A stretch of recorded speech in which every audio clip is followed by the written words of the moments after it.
आज़ाद भारत में नोटों पर गांधी जी की फोटो की जगह पहले किसकी फोटो छपती थी? क्या आपको पता है कि महात्मा गांधी की फोटो नोटों पर कब से छापी गई?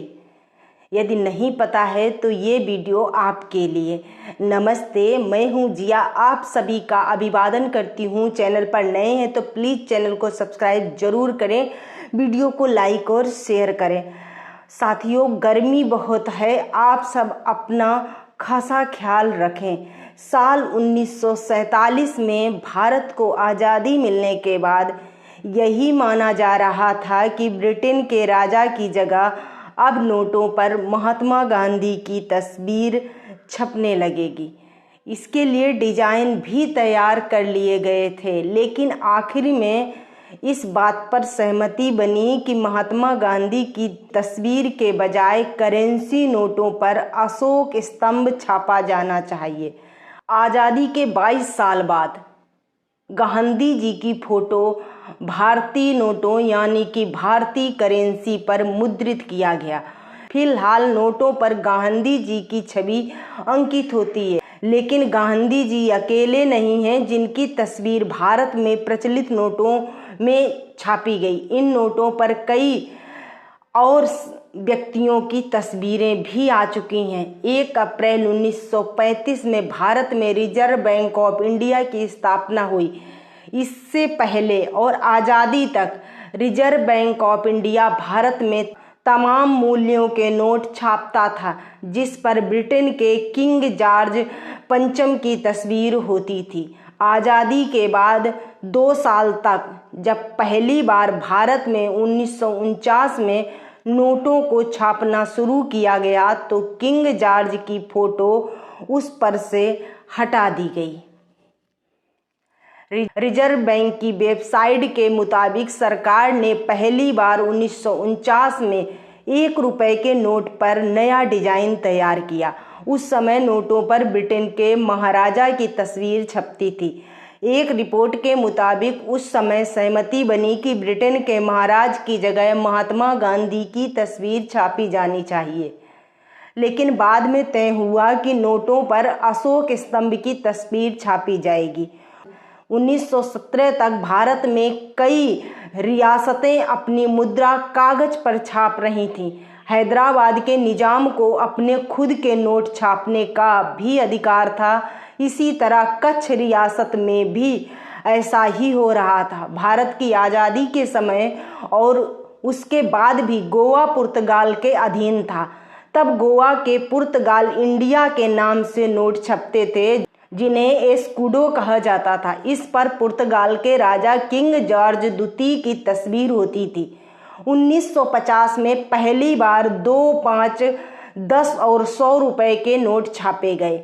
इन सभी नोटों पर अशोक स्तंभ की तस्वीर छापी गई। 1953 में नोटों पर हिंदी को प्रमुखता से छापा गया। फिर 1954 में 1000, 2000 और 10,000 रुपए के नोट जारी किए गए, लेकिन 1978 में इनकी नोटबंदी कर दी गई, यानी इन्हें चलन से बाहर कर दिया गया। लेकिन पुदुचेरी 1954 तक फ्रांस का उपनिवेश था।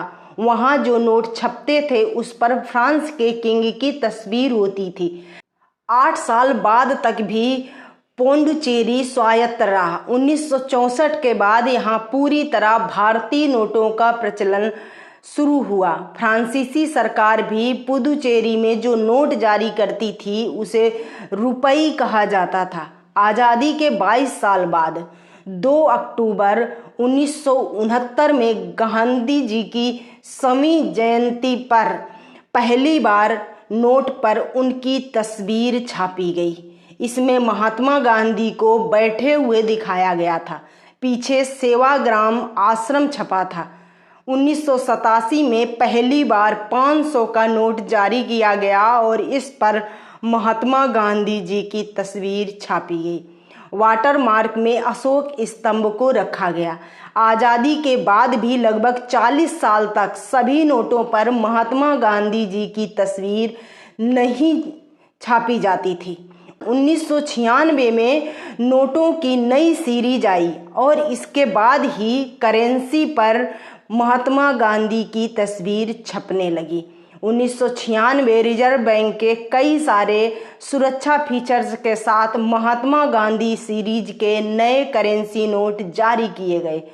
वाटरमार्क भी बदले गए। इसमें ऐसा फीचर भी जोड़ा गया जिससे नेत्रहीन भी नोट को आसानी से पहचान सकें।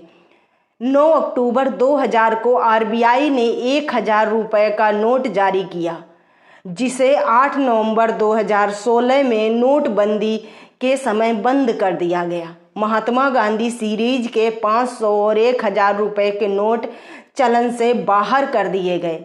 इसके बाद 2000 रुपये का नोट जारी किया गया। इसमें भी गांधी जी की तस्वीर छापी गई। साल 2016 के बाद अक्सर मन में यह सवाल आता है कि नोटों पर महात्मा गांधी की जो तस्वीर छपी है वो कब की है। ये तस्वीर 1946 में खींची गई थी। ये तस्वीर उस समय ली गई थी जब Mahatma Gandhi Lord Frederick Pethick Lawrence के साथ विक्ट्री हाउस में आए थे। महात्मा गांधी की जो तस्वीर लगाई गई है उसमें वो पैथिक लॉरेंस के साथ खड़े हुए हैं। इस तस्वीर में गांधी जी की मुस्कुराहट सबसे अलग दिख रही थी, इसलिए इसे नोटों पर छापने के लिए चुना गया। दोस्तों, हमारे यहाँ लाइट चली गई है, इसलिए आज के वीडियो में यहीं तक बस। वीडियो को लाइक और शेयर करें, चैनल को सब्सक्राइब जरूर करें। मिलती हूँ अगले वीडियो में, बने रहिए हमारे साथ। धन्यवाद।